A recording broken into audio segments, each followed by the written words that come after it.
Guys இன்னைக்கு நம்ம இந்த ராமோட நெக்ஸ்ட் எபிசோட் பார்க்கலாமா? சேனல் யாருன்னா புதுசா பார்த்துட்டு இருக்கீங்கன்னா கொஞ்சம் மறந்துடாம சப்ஸ்கிரைப் பண்ணி விட்டு பாருங்க. கூடவே பெல் ஐக்கனும் கிளிக் பண்ணிக்கோங்க. வீடியோஸ் உங்களுக்கு பிடிச்சிருக்குன்னா ஒரு லைக்கை தட்டி விட்டுருங்க. இப்போ நம்ம இந்த எபிசோட் குள்ள போலாமா? ஸ்டார்டிங்ல ஈரன் அவனை பார்த்ததுமே அங்க இருந்து தெரிச்சு ஓடுறன்னு கீழே எல்லாம் விழுந்து வாடுறா. இவன் நம்ம ரெண்டு பேர் பேசுறதுக்கு நிறைய இருக்கு, கொஞ்சம் தனியா போய் பேசலாமான்னு கூப்பிட்டு போறான். ஜீசோ அந்த இடத்துக்கு வந்து யார்கிட்ட பேசிட்டு இருக்கான்னு மறைஞ்சு பாத்துட்டு இருக்கா. அவன் திரும்பி பாக்குறான்னு தெரிஞ்சதுமே அங்க இருந்து தெரிச்சு ஓடிட்டா. அவ ஈரன் தான் அப்படிங்கறத இன்னும் கண்டுபிடிக்கல. இவன் இங்க என்ன பண்ணிட்டு இருக்க? உன்னை ஊர் முழுக்க தேடிட்டு இருந்தா இங்க வந்து உட்காந்து கிடக்குன்னா நான் வேலை பாக்குறேங்கிறா. இந்த வேலை நீ படிச்ச படிப்புக்கு கிடைக்கிற வேலை தானே இது, ஏன் இப்பெல்லாம் பண்ணிட்டு இருக்க? 1 வீக்ல வந்து என்கிட்ட எல்லா உண்மையும் சொல்றேன்னு, ஆனா 1 வீக்கும் தாண்டிட்டு பண்ணி கொடுத்த சத்தியத்துக்கும் நீ நியாயமா நடந்துக்கல. ஒவ்வொரு வாட்டி இப்படிதான் பண்ணிட்டு இருக்க. இப்ப சொல்ல போறியா இல்லையான்னு கேட்டா இவன் நான் பொய்க்காரியாவே இருந்துட்டு போறேன், எனக்கு எதுவும் சொல்றதுக்கு விருப்பம் இல்லைன்னு பேச்சு கொடுத்துட்டு இருக்கும்போது இவளுக்கு வேலை கொடுத்தாருல அந்த முதலாளி, அங்க என்ன பண்ணிட்டு இருக்க? எவ்வளவு வேலை கிடக்கு, கதை அடிக்கதான் நேரமா, ஒழுங்கா வந்து வேலை பருவா அப்படின்னு சொல்லி கத்துறாரு. இவள எனக்கு இப்போதைக்கு வேலைதான் முக்கியம், அதை பாக்கணும்னு அங்க இருந்து கிளம்பி வந்துட்டா. ஆனா அவ பேச்சுல அவ்வளவு ஒரு வெறுமையை பார்த்தவனுக்கு அங்க இருந்து அவ்வளவு அசால்ட்டா கிளம்ப மனசு வரமாட்டுது. அப்படியே நின்னு பாத்துக்கிட்டே இருப்பான். ஒரு ஆண்டி வந்துட்டு தயவு செஞ்சு எப்படின்னா பேசி அந்த பிள்ளைய வீட்டுக்கு கூட்டு போப்பா, எங்க முதலாளி ஒரு பணம் வெறி பிடிச்சவன், அவன் தான் இந்த பிள்ளைய எப்படியோ கஷ்டப்பட்டு காப்பாத்தி ஹாஸ்பிட்டலுக்கு எல்லாம் கூட்டு போய் சேர்த்திருக்கான், அதுக்கான பில் எல்லாம் நீ தான் செட்டில் பண்ணணும் தான் அந்த பொண்ணு இவ்வளவு வேலை வாங்கிட்டு இருக்கான். ஆனா அந்த பொண்ணு கொடுக்க வேண்டிய கடனையும் தாண்டி எக்கச்சக்கமா வேலை பார்த்துட்டே இருக்கா, கொஞ்சம் கருணை காட்டி எப்படின்னா கூட்டு போப்பான்னு சொல்லிட்டு அங்க இருந்து கிளம்பிட்டாங்க. இவன் அந்த ஓனர் கிட்ட வந்து கேக்குறா, சார் பிளீஸ் அந்த பொண்ணு எவ்வளவு காசு தரணும்னு சொன்னீங்கன்னா நான் கொடுத்துட்டு அந்த பிள்ளைய கூட்டு போயிடுவேன்னு கேக்குறான். இவரு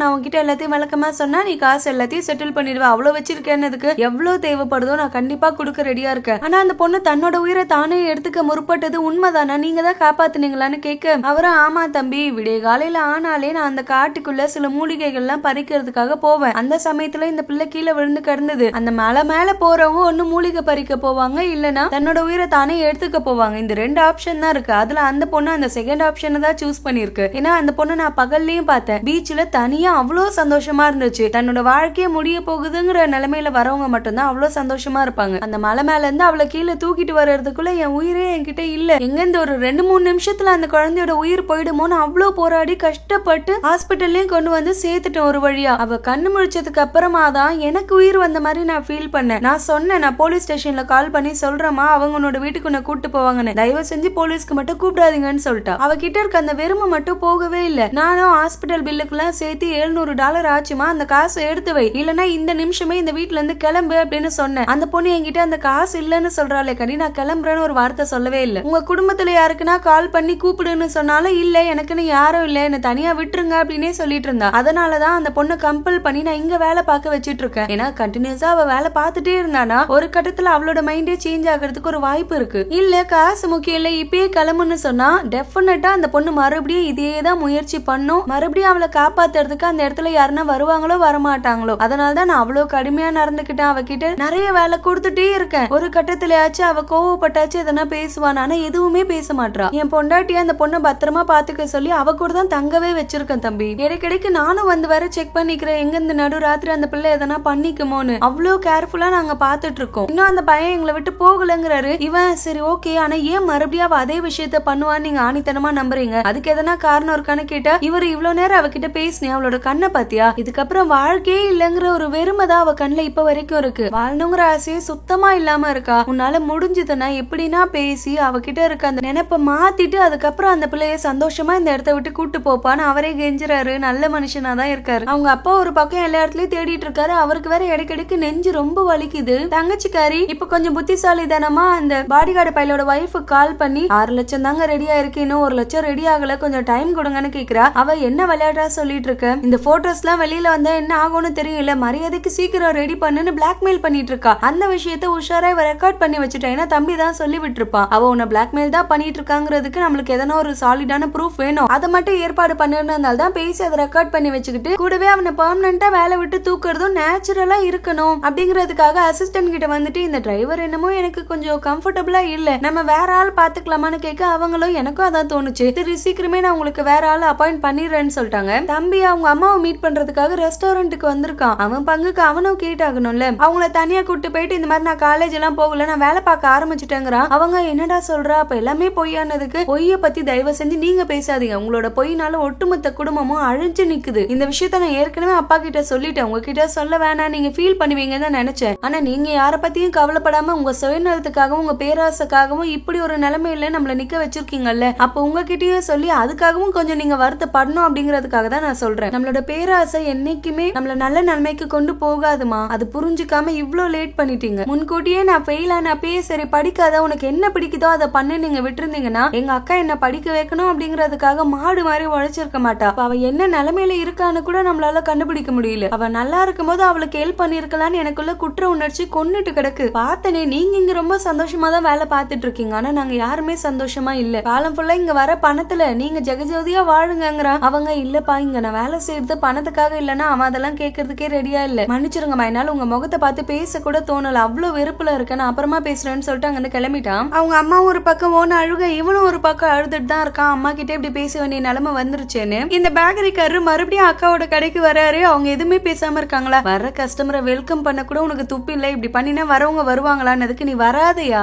நீ வரக்கூடாதுன்னு நான் இதெல்லாம் பண்றேன். உனக்கு காஃபியே கிடையாது, ஃபர்ஸ்ட் வெளியில போங்கறாங்க. மதிக்காம காசு கொடுத்து நீ காஃபியை குடுன்னு போய் உட்காந்துட்டாரு. காஃபி கொண்டு வந்து குடுக்கும் போது ஒரு விஷயத்த நோட் பண்றாங்க. லவ் பண்ற காலகட்டத்துல A4 ஷீட்ல கொஞ்சமா கட் பண்ணி அழகா குட்டியோண்டு கொக்கு பண்ணிருப்பாங்க. ஒரு ஜார் ஃபுல்லா ஒரு 1000 கொக்கு கிட்ட நீங்க அடைச்சு எனக்கு அதை கிஃப்டா குடுக்கணும், எல்லாரும் லவ் பண்றவங்களுக்கு கொடுக்கறது வழக்கம்னு சொல்லியும் கொடுத்திருப்பாங்க. ஆனா இவரது பார்த்தா எல்லாமே பெருசு பெருசா தான் செய்ய வந்திருக்கு, குட்டியா செய்யவே வரல. அது இவங்களுக்கான ஒரு கியூட் மெமரி. இப்பயும் அதை தான் உட்காந்து ரெடி பண்ணிட்டு இருக்காரு. அந்த மெமரியை கிரியேட் பண்றதுக்குன்னு ஒன்னொன்னும் பண்ணிட்டு இருக்காரு. டென்ஷன் ஆனவங்க உட்காந்து யோ ஏன் சொன்னா புரிஞ்சுக்க மாட்டேன், நான் டிவோர்ஸ் ஆனவதான், அதுக்காக உனக்கு ஒரு வாய்ப்பு கொடுப்பேன்னு கிடையாது. உன்னை மறந்துட்டு தான் நான் இன்னொருத்தனை கல்யாணம் பண்ணி வாழவே செஞ்சேன். இப்ப மறுபடியும் உனக்கு எப்படி என்னோட வாழ்க்கையில ஒரு இடம் கொடுப்பேன்னு நம்புறேன். தயவு செஞ்சு என் வாழ்க்கையில வராதன்னு கேக்குறாங்க. இவரு நீ சொல்றத கேக்குறது என்னோட கடமை, நான் கேட்டுட்டு இருக்கேன். என்ன சொல்லணுமோ இஷ்டம் போல சொல்லுனவே அக்கா பாட்டு கதை கதையா அழுந்துட்டே போயிட்டு இருக்காங்க. என் வாழ்க்கை அப்படி இருந்துச்சு இப்படி இருந்துச்சுன்னு. இவர் அவங்க முகத்தையே பாத்துட்டு இருந்தாரு. அவங்க என்னையா எதுவா இருந்தாலும் சொல்லி தொலையா அப்படி பாக்குறேன்னா, இல்ல இத்தனை வருஷம் ஆகிய உனக்கு ஏன் பிள்ளை இப்ப வரைக்கும் ஒரு பொய் கூட ஒழுங்கா சொல்ல வரமாட்டுதுன்னு சொல்லி கிண்டல் பண்ணிட்டு இருக்காரு. அதுக்கும் சேர்த்து திட்டி விட்டு அங்கிருந்து எழுந்து போயிட்டாங்க. இவரும் செய்ய வேண்டியதை செஞ்சு அந்த டேபிள் மேலே வச்சுட்டு கிளம்பி வந்துட்டாரு. இவருக்கு தான் காஃபி குடிச்சாலே ஒத்துக்காது, வயிறா எரிஞ்சிட்டு கிடக்கு. ஜீசுவும் அப்பதான் அந்த உப்பு மூட்டையை தூக்கிட்டு வர, எங்க அவன் கூட தானே உன்னை அனுப்பி வச்சேன், நீ ஒரு மாதிரி கஷ்டப்பட்டு இருந்த, சரி நீ கொஞ்சம் வெளிக்காத்து வாங்கினா சந்தோஷமா இருப்பேன் தான் அனுப்புனேன். ஆனா அந்த லூசு பையன் உன்னை தனியா அனுப்பி வச்சிருக்கானா? அவன் வரட்டும் பேசிக்கிறேன்னு இவரும் செம கடுப்புல இருக்காரு. ஜீசுக்கு ஆனா சந்தோஷமா இருக்கு, ஒரு வெளியாள் உட்பட நம்ம மேல இவ்வளவு அக்கறையா இருக்காங்க, நம்ம சொந்த குடும்பம் இல்லையேன்னு. ராத்திரியாகி இவன் போவாம அங்கேயே இருக்கான். இவன் நீ எதுக்காக இங்கேயே இருக்க, நீ கிளம்பாம என்ன பண்ணிட்டு இருக்க, ஃபர்ஸ்ட் இங்க இருந்து கிளம்புங்கிறா. அவன் இல்ல ப்ளீஸ் ஜியான் எனக்காக வச்சு என் கூட நீ வரலாம்ல, நான் உன்னோட ஃப்ரெண்டு தானேனா, என் வாழ்க்கையில ஃப்ரெண்டு ஃபேமிலின்னு இனிமே யாருமே கிடையாது, எனக்கு யாருமே கேரும் காட்ட வேண்டாம், நானும் காட்டவும் மாட்டேன், என்னை இப்படியே என் போக்குல விட்டுருங்கன்னு சொல்லிட்டு அங்கிருந்து வண்டியில கிளம்பிட்டா. இவனும் பின்னுக்குடியே ஃபாலோ பண்ணி வரான் அவரோட வீடு வரைக்கும். ஹீரோ சொல்லிருப்பான்ல அவளை எப்ப பார்த்தாலும் ஒரே ஒரு கால் மட்டும் பண்ணுன்னு. சரி பாவம் கால் பண்ணி சொல்லுவோமேனு போன் எடுக்கிறான். அப்பதான் அவங்க ஓனர் கிட்ட ஹீரோயினும் ஹீரோவும் லவ் பண்ற விஷயத்த பத்தி ஷேர் பண்ணிருப்பான். அவங்க லவ் பண்ணல, இவங்களா ஒரு கதையை கட்டி விட்டாங்கல்ல. வைஸ் பிரசிடென்ட் அங்க வேலை செய்யற ஒரு நார்மல் எம்ப்ளாயி லவ் பண்றாங்க, அதனாலதான் ஹீரோயினை துரத்தி விட்டுருப்பாங்களோன்னு. அந்த கதையை யோசிச்சவன் வேண்டாம் எதுக்காக அவனுக்கு கால் பண்ணி சொல்லிட்டு அது இன்னும் தான் ஹீரோயினுக்கு பிரச்சனை ஆகுமோன்னு சொல்லாமலே விட்டுட்டான். ஹீரோட அம்மாக்கு ஜீசு தன்னோட பொண்ணா இருக்க மாட்டாளா அப்படின்னு ரொம்ப ஆசையா இருக்கு. ஒரு வாட்டி DNA டெஸ்ட் எடுத்து பாப்பமேன்னு பிரஷ் எல்லாம் எடுத்துட்டு போறாங்க. அசிஸ்டன்ட்டும் மேடம் அதான் உங்க புருஷன் ஜியான் கூட எடுத்தாச்சே, இப்ப இவ கூட எதுக்கு எடுக்கணும்னா, ஜியான் கூட தானே எடுத்தாரு, ஜீசு கூட எடுக்கலையே, அவ என்னோட பொண்ணு தானான்னு உண்மையாவே நான் கன்ஃபார்ம் பண்ணிக்கணும்னு ரொம்ப ஆசைப்பட்டுட்டு இருக்கேன். மறுபடியும் அவங்க பொய் சொல்லியிருந்தா எதுக்கும் செக் பண்ணிக்கிறது பெட்டர்னு எனக்கு தோணுது. எனக்கு இன்னொரு விஷயமும் ரொம்ப இடிச்சுட்டே இருக்கு. என் புருஷனுக்கு எப்படி தெரியும், அவங்க வீட்ல இருந்து 2 பிரஷ் கொண்டு வந்து அப்படியே கண்டுபிடிச்சாங்க, அவங்க கிட்ட போய் கேட்டதுக்கு அவங்க சொன்னதை வச்சுதான் நான் அவங்க பொண்ணை கூட்டிட்டு வந்தேன் அப்படிங்கிற விஷயம்லாம் இவருக்கு எப்படி தெரியும்னு கேட்ட, நான் தான் சொன்னேன்னு அசிஸ்டன்ட் ஒத்துக்கிறாங்க. இவங்க எவ்வளவு தைரியம் இருக்கு உனக்கு, அது எப்படி நீயா போய் சொல்லுவ, அது என்னோட சம்பந்தப்பட்ட விஷயம் தானே, அது நீ என்கிட்ட பெர்மிஷன் வாங்கிட்டுல சொல்லிருக்கணும்னு கேட்டா, அவங்க நான் உங்களுக்கு மட்டும் அசிஸ்டன்ட் கிடையாது, இந்த ஒட்டுமொத்த வீட்டுல இருக்க எல்லாருக்குமே நான் அசிஸ்டன்ட், எல்லாருக்காக வேலை பாக்குறப்ப அவர் என்கிட்ட எதனா கேட்டாருன்னா நான் சொல்ல முடியாது, நான் சொல்ல முடியும், நான் சொல்லதான் செய்வேன் அப்படின்னு ரொம்ப திமிரா பேசுறாங்க. உங்க அம்மா நீ என்ன பேசிட்டு இருக்கு இப்ப என்கிட்டன்னு ஷாக் ஆக அவங்க, நீங்க கவலைப்படாதீங்க, இன்னொருத்தவங்களை அடைச்சு வச்சிருக்கீங்களா அந்த இடத்த பத்தியோ இல்ல அவங்கள பத்தியோ நாங்க எதுவுமே சொல்லல, இதுவுமே அவர் என்கிட்ட துருவி கேட்கவே தான் சொன்னேன், இனிமே உங்ககிட்ட கேட்டுட்டே நான் சொல்றேன்னு சொல்றாங்க. ஜீசுவ வரும்போது அவங்க அப்பா தான் கார்ல கூட்டிட்டு வராரு. இவங்க ரூமுக்கு வந்து திட்டுறாங்க, எதுக்காக அவளை கார்ல ஏத்தி கூட்டிட்டு வந்தீங்க, வேற யாருன்னா பார்த்தா பிரச்சனை ஆகாதா, நீங்களும் ஏன் 7 இழுத்து தொலைறீங்கன்னதுக்கு அவரு, இன்னும் கூட அந்த குழந்தைய உன்னால மனசால ஏத்துக்க முடியலையே, நான் உன்னோட சொந்த பொண்ணு அதையே உனக்கு உரைக்கவே மாட்டுதுன்னா, ஏனோ எனக்கு புரியலங்க, எனக்கு ஜியான் என் பொண்ணா இருந்திருக்க கூடாதான் தான் தோணுது, ஏன்னா அதே வீட்டுல வளர்ந்தவ தானே ஜியான், அவ இருந்தப்ப நம்ம எவ்வளவு சந்தோஷமா இருந்தோம், தொலைஞ்சு போன ஒரு பொண்ணு கிடைச்சிட்டா அப்படின்னு அவ்வளவு மனசார அவளை நான் கொஞ்சம்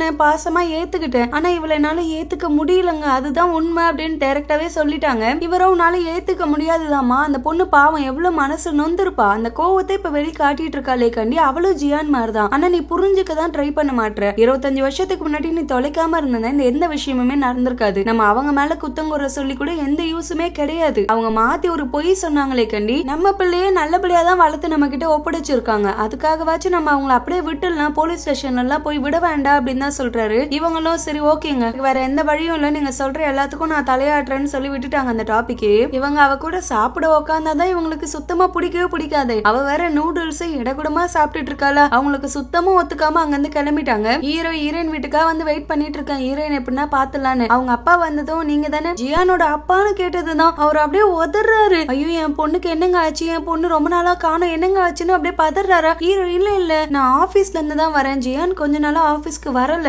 ஒரு முக்கியமான வேலை சம்பந்தமான டவுட் கேட்கணும், அதனால அதை கேட்டுட்டு போலான்னு தான் வந்தேன், நீங்க எதுவும் தப்பா நினைக்காதீங்க, எதனா பிரச்சனையானதுக்கு. அவரு இல்லப்பா எந்த பிரச்சனையும் இல்ல, அவ காணோம், அதனாலதான். ஹீரோக்கு இப்பதான் தெரியுது அவங்க அப்பாவை அடிச்சதை பார்த்ததுக்கு அப்புறமா தான் அவ அந்த இடத்த விட்டு போயிருக்கா. அப்ப ரொம்ப மனசு நொறுங்கி தான் கிளம்பி இருப்பா. ஜீசு கிட்ட பேசினா கண்டிப்பா எதனா ஐடியா கிடைக்கும்னு அதுகிட்ட வந்து கேட்டா அது நான் இந்த வீட்டுக்கு வர அன்னைக்கு காலையில பார்த்தேன், அதுக்கப்புறம் எனக்கும் எதுவும் தெரியாதுன்னு. இவனோ நீ ரொம்ப கோவத்துல இருக்க அதனால பேச வேண்டாம் தான் இருந்தேன், ஆனா இப்ப அவளை பத்தி நான் உங்ககிட்ட சொல்லி ஆகணும், இந்த உண்மையை கண்டுபிடிச்ச உடனே அவ வந்து என்கிட்ட சொல்லிட்டா, நான் தான் அவளை இந்த ஈவெண்ட் முடிகிற வரைக்கும் யார்கிட்டயுமே இதை சொல்லக்கூடாதுன்னு சொன்னேன், தயவு செஞ்சு நீ அவளை தப்பா நினைக்காத, எல்லாத்தையும் சரிவர செய்யணும் தான் அவளுக்கும் ஆசை, நீ இந்த இடத்துக்கு வரணும், ஆனா அவங்க அப்பா அம்மாக்கு எந்த பிரச்சனையும் வந்துடக்கூடாதுன்னு தான் அவன் அதிகமா யோசிச்சா, அவங்கள யோசிச்சதுனால உங்ககிட்ட சொல்லலன்னா இந்த செல்ஃபிஷ் புரிஞ்சுக்கா போகுது, உங்ககிட்ட சொன்னவளுக்கு என்கிட்ட சொல்றதுக்கான தைரியம் வரல, என்கிட்ட சொல்லியிருந்தா நாங்க 2 பேரும் சேர்ந்து எதனா பிளான் போட்டு இந்த விஷயத்தை கரெக்டா மூவ் பண்ணிருப்போமே, அது என்ன எல்லாத்தையும் அவளே தனியா பண்ணணும்னு யோசிக்கிறது, யாரு என்ன வந்து சொன்னாலும் நான் என்னைக்குமே அவளை மன்னிக்கவும் மாட்டேன், அவ பண்ணதை மறக்கவும் மாட்டேங்கிறா.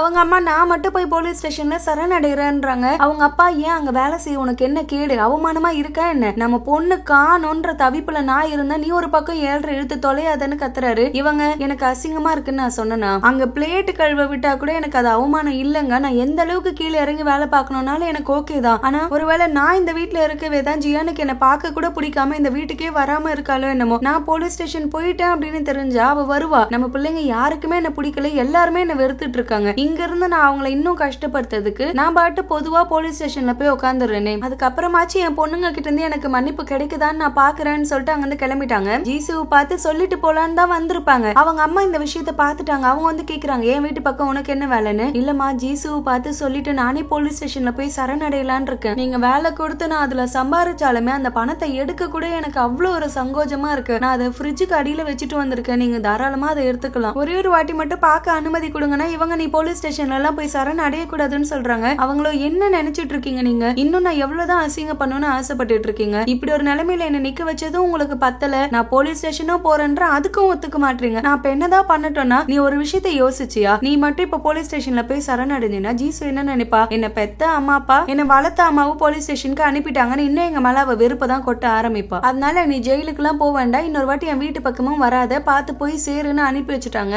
ஹீரோவா கடைசியா இருந்த இடம் போற வர இடம்னு எல்லா இடத்துலயும் தேடிட்டு இருக்கான், பஸ் ஸ்டாண்ட் உட்பட போட்டோ காமிச்சு தேடிட்டு இருப்பான். ஒரு வழியா ஃப்ரெண்டு பையனுக்கு மனசு மாதிரி மெசேஜ் அனுப்பி விட்டான், ஜியான் சேஃபா தான் இருக்கா, ஆனா இப்போதைக்கு உங்க யாரையுமே பார்க்க விருப்பம் இல்லைன்னு சொல்லிட்டு அதனால என்னால பேச வைக்கவும் முடியாது மன்னிச்சிருன்னு. உடனே ஹீரோ கால் மேல காலா பண்ணிட்டு இருக்கான், மெசேஜ் அனுப்புறான், எதுக்குமே அவன் ரெஸ்பான்ஸே பண்றது இல்ல. ஹீரோட அசிஸ்டன்ட் தான் பாஸ், அந்த பொண்ணு சேஃபா இருக்குன்னு தெரிஞ்சிச்சுல அதோட நிப்பாட்டுங்க, எதுக்கு நீங்க இவ்வளவு ஓவரா பண்ணிட்டு இருக்கீங்க, கால் பண்ணணும்னு நினைச்சிருந்தா அவனே பண்ணிருப்பானே, அந்த பொண்ணு கூட பண்ணக்கூடாதுன்னு சொல்லிருக்கோம்ல, அந்த கோணத்திலயும் கொஞ்சம் யோசிச்சு பாருங்கன்னு ஹீரோக்கே புரியுது. சரி அட்லீஸ்ட் அவளை பாத்துக்கிறதுக்கு ஒரு நல்ல பையனாச்சும் இருக்கானே, அது வரைக்கும் நம்ம சந்தோஷப்பட்டு போக வேண்டியதான்னு கிளம்பிட்டாரு. இப்ப ஹீரோயின் இருக்க இடத்த இவன் கண்டுபிடிச்சான்னு தெரிஞ்சதுமே ஹீரோயின் நடு ராத்திரி யாருக்கும் தெரியாம அங்க வந்து எஸ்கேப் ஆக பாக்குறா. அதோட இந்த எபிசோட் முடிஞ்சிச்சு. சீக்கிரமே இன்னொரு எபிசோடோட பார்க்கலாம். Thank you so much for watching. Bye.